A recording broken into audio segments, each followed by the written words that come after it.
What's up, guys? Above average here with a tier list video. I always wanted to do one of these videos.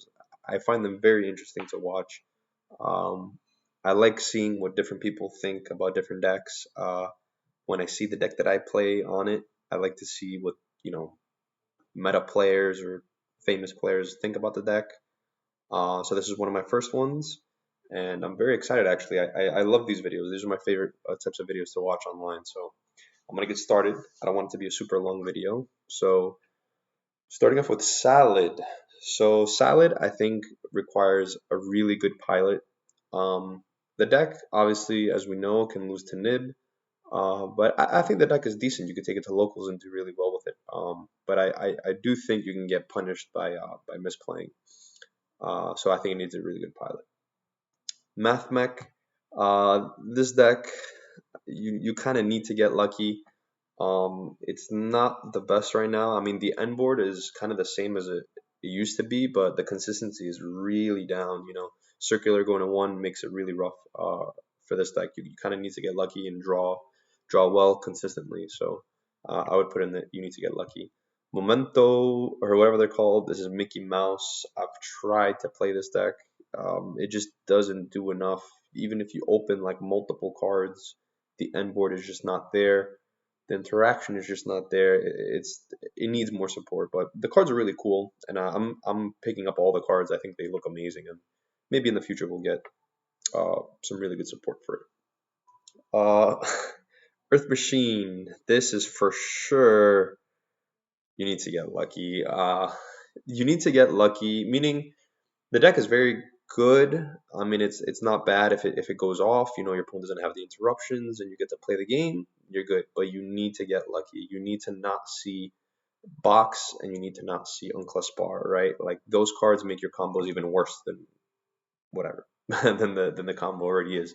So you need to get lucky, but you also need a good pilot. So it would go here. Hopefully we get more support in the future. I'd love to play this deck again. Tier Laments, I think, is above average. I would put it in the S category, though you can misplay and win. But the deck does need a good pilot, but it's also like you can get rewarded by just milling even decently. You get end on like a bunch of interruptions, and the deck can get you there. Scareclaw, I think, needs a good pilot. Put it in the C category, B category. Not a bad deck, but we've seen the combo go off, and like that people love the deck. A lot of people have been playing it. It's just it doesn't perform. So I don't think it's a terrible deck. I think it's a very good deck for locals, and it can catch people by surprise. But definitely needs something about it to make it unfair. It's a little too fair right now, and now it's kind of what I would consider this category too. Sword Soul.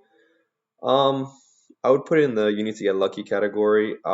It's not a bad deck. I mean, like it can for sure get some wins, but I think the end board is just not there right now. I don't even think it needs Protos. I mean, the deck is decent, and it's pretty consistent. But now in like a hand trap format, once you get hit with a hand trap or two, your combos can crumble and you just pass, right? So it's not the greatest. Unchained, I think I would put this in the top category in my opinion. I think this is probably the best deck. Um, Although it's not like winning a YCS right now or anything like that, I think the deck is just insane. The fact that your Swiss rounds can go very smoothly, you have answers to literally everything in this format. I think the deck is phenomenal and probably the best deck for me personally. Marincess, I consider Mickey Mouse, obviously above Memento. So Marincess is good. It's not bad, but it doesn't have that explosiveness that you need to have right now to just beat over the top decks that are in the format. Volcanics, I would put in the you need to get lucky category. As for right now, pre Bonfire and Populous. It's a decent deck, but it plays too many bricks, and like the ratio of good to cards that you don't want to draw is like a little too even right now. But after we get Bonfire and the Populace, I could definitely see this card moving way up the ranks. Heroes, I think can go over here. Heroes are very good. It does need to play a bunch of engine requirements, and I think variance catches up to all the hero players in the tournament. But the deck is still very good. But it definitely needs a good pilot. I've seen this deck on certain people could be very scary. Labyrinth, I would put up here. This deck is just insane. I think this is one of the best control decks, mid-range decks you could possibly play. Um, the fact that you have big cards, your trap cards can just get you there. You play a bunch of like utility trap cards that can be blowouts, like DDG, D-Barrier, Eradicator, very good card. So then we have Infernoble, which I would place here. I really don't like the standard list that everyone plays. Obviously, Pack has been doing really well with it, but the deck plays a bunch of cards you don't want to see, and I don't like that. Post sighting, like you kind of have to like side out Connector and Dolphin and like the equips. And I think the deck gets better post sighting actually. Like once you start sighting all those cards out, your deck just becomes better. Um, but yeah, I think this deck is definitely above average. Uh, so Thespia, I actually think is a very good deck, but it does need a very good pilot. Like again, this deck and a person that knows what they're doing can be very scary. If their list is not like the standard list that we all like used to know about, yeah, this deck can perform really well. I mean, in the YCS you saw in in Italy, it did really well. So I still think this deck can compete. I couldn't find some of the images, but Fire Kings, I think can go up here. It's still fairly new, and people are getting punished. I've seen it a lot, misplaying, playing into the Fire King board. Um, the deck is decent. The deck is definitely there. People could see that it's going to be a problem. Uh, but yep, I think it's definitely an above average deck. Vanadium, I would place up here as well. Probably above Infernoble. Just because the deck can still end on a bunch of negates through Droll, through Shifter. The deck can be very scary, especially now with people playing Yaktos, Escatos, whatever it's called. I think that card is insane. And Vanadium, like once you feel like you triple hand trap them, right? They out of nowhere they put like two huge bodies on the board and they can OTK you, right? Like this is a very good deck, and again with a very good pilot, this deck can definitely go up there and destroy a bunch of other decks. Sprite Runic. I kind of consider all the Sprite decks the same category. I would place it over here. The deck is not bad per se, but I just don't think it matches up to the rest of the decks that are above it, right? It's a decent deck. It has pretty good consistency. I don't know why started went to two, but even Runic Sprite, I think the deck suffers from just the people that are very good at the game are playing other decks. So we actually don't know how good Sprite is. I feel like not a lot of people are playing it, and it's weird. It's like we don't have enough data. I feel like for Sprite for the moment. Spiral, Mickey Mouse, probably worse the momento. We don't have master plan. I think they did the perfect hit, unfortunately, which is hitting master plan. Like, and they kind of have to, right? Because even if we have master plan to one, this deck just becomes insane. And I think Spirals is an insane deck, a very good deck, but it does need master plan. Not having master plan is like you're playing the missions, or you have to hard draw them, or play foolish to get to those cards. It's really weird. You have to like fill up your deck with fluff just to play the game. It seems very off, but yeah, definitely Mickey Mouse. Dinos, I think could go here with heroes. Definitely needs a really good pilot.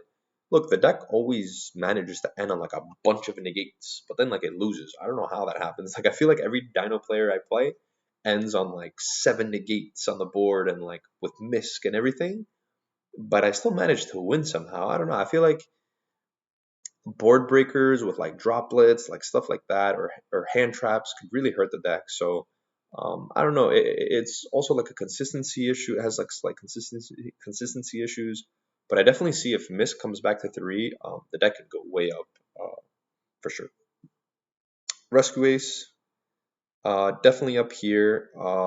I would consider Labyrinth even better than Rescue Ace, to be honest, but uh, I think Rescue Ace is good, obviously. Like, we've seen it perform, but I want to note that a lot, a lot of people are playing Rescue Ace. Like, so if a tournament has 400 people and like 100 of 150 to 200 of them are playing Rescue Ace, the deck is going to top. The deck is going to win, of course, like by variance, right? But obviously the deck is good. I just think it has way too many cards, and the variance can catch up to the deck. Too many cards that you don't want to see. Too many weird hands. Obviously the deck is very good. But personally, I think it doesn't. It's not. It doesn't have the best deck feel. For me. I don't know why this went twice, but Pearly. I think Pearly is also up there. For sure. Pearly is just very good. It consistently does what it wants to do all the time. Delicious had to get hit. Um, the deck is phenomenal. I feel like with a very good pilot, this deck becomes very scary. Like, I feel like this could be like this is normally where it's placed, but with a really good pilot, it like moves up ranks. You know what I mean? Like, I feel like it makes sense. Yeah, Dragon Link, definitely up here. Oops, over here. This deck could be scary. Like, they always play with Bestials and like all those cards. It could be very scary. Yep, definitely an above average deck for sure. Plants. Uh, I would put it here. Maybe even lower. The deck survives and does really well in a board breaker format. Once we see a hand trap format, the deck dies off. Like, it can't push through the two hand traps. And once people know how to play against the deck and like hit the deck in certain spots, you fold like instantly, right? And now that we're seeing people play like 12 to 16 hand traps in the main deck, this deck is having a very rough time. So I would definitely put it somewhere here where it needs a good pilot. But yeah, Drytron. I'd put it in the top of this section for sure. This deck can go off again with if your opponent doesn't have a hand trap, this deck can like FTK you, right? It's pretty crazy, but it loses to hand traps, it loses to board breakers.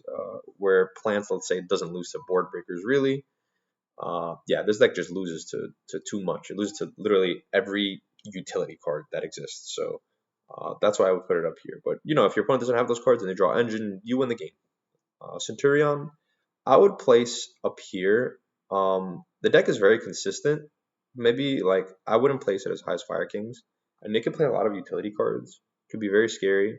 But if your opponent knows how to play against the deck, um, consistency being kind of an issue. Um, it's at a decent spot. It's still a very good deck, and it could definitely get you there. It could definitely win an event, right? You're playing a very consistent deck. Does the same thing all the time. I think their boss monster is an insane card, and I think this deck with a little more support again can blow through like all these decks. Kashtira. So Kashtira is a very Mickey Mouse. Um, so I know this is controversial, and people are going to disagree with me on this, but I actually think Kashtira goes here. And I know this is very biased, but just hear me out. I think now with people not playing like multiples in their extra deck, people playing the Sinful Spoil cards, people playing like just a bunch of spell cards, not playing a bunch of like engine requirements. Kashtira has answers for those things. Like they could hit you with Unicorn to rip certain cards, like SP and stuff, or Engine extra deck cards. Rice Heart banishing the top three, you could hit Engine pieces. The end board is insane. It's still very good. It demands you drawing a utility card. If you don't draw a board breaker, you're losing the game. It's very hard with Engine, any deck right now in the format to win through a Kashtira board which is just one card that does the whole board, right? I think it has a very fair matchup against Labyrinth, against all like the best deck. It's like you feel like you're competing. You're not like struggling as if like when you're playing other decks, you kind of feel like it's an uphill battle. Like when you're playing Kashtira into the best decks, quote unquote, you feel like you have the edge almost, right? The fact that you get to play Shifter, Probably the best shifter deck, like up there, right? The only other shifter decks are Exosister or like Flu, which I didn't include because I just thought about them. But yeah, I think the deck is like a hidden top tier deck that people aren't expecting and that can do very well. We saw, so I got top 32 at Richmond.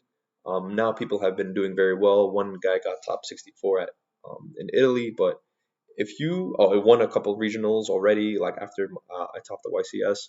But as we see, the deck is how many people are playing Kashtira in a tournament, right? And how many people are playing Unchained, Labyrinth, Rescue Ace, Pearly, Tier. There's so many. Like for every one Kashtira player, there's like 20 Unchained players, right? So the fact that the deck is doing well and like it's the number is just not there, right? Like you probably count the cash players in one hand in a whole entire tournament, and the fact that the deck is performing, it should say a lot. So I think people are going to catch on. Hopefully, it doesn't get hit by the ban list, but yeah, Birth is insane, Unicorn is insane, Shangri is insane, Fenrir is insane. Uh, I think the deck is at a very good spot, and a lot of people aren't thinking about it. Runic, any type of Runic variant, I think just automatically, if your deck is here, it just bumps up. If your deck is here, it bumps up. Uh, any type of Runic deck, I think is very good and can compete with all these decks. Runics are just very special cards in my opinion. I think the fact that they have three different effects. Every Runic card has three different effects is insane. Obviously, Joshua Schmidt just won a YCS using the Runic cards, but I want to note that like you kind of have to draw like if you draw just Runic cards, it's very hard to get there. Like you need to also draw like your engine piece of like whatever other deck you're playing. But obviously the Runic cards are good. I just don't think they could actually compete with like Unchained or like a full board of Rescuers. Obviously we saw Joshua Schmidt do it, but variance plays into a role depending on the hand that you play. But I'm pretty sure if Joshua Schmidt sat against the person that he played in the finals and they played 1,000 games, I'm pretty sure the Rescuers player will win way more than Joshua Schmidt would win. And I think that's true for the other decks that are in the top tier too. Like I think if maybe against Labyrinth, not really because he plays a bunch of Bastiles, right? So he has like a favorable matchup there. But with every of the other deck that I put up here, I think if the decks played 1,000 matches, like and you played flawlessly, the other deck will win over the Runic deck. But yeah, I still think the Runic decks have an edge over all the other decks, just because I think the Runic cards are so powerful. So that's my first tier list. Let me know what you guys think. I'd love to do like an extended version of this. I love doing these types of videos and I love watching this type of content. So yeah, that's it for this one.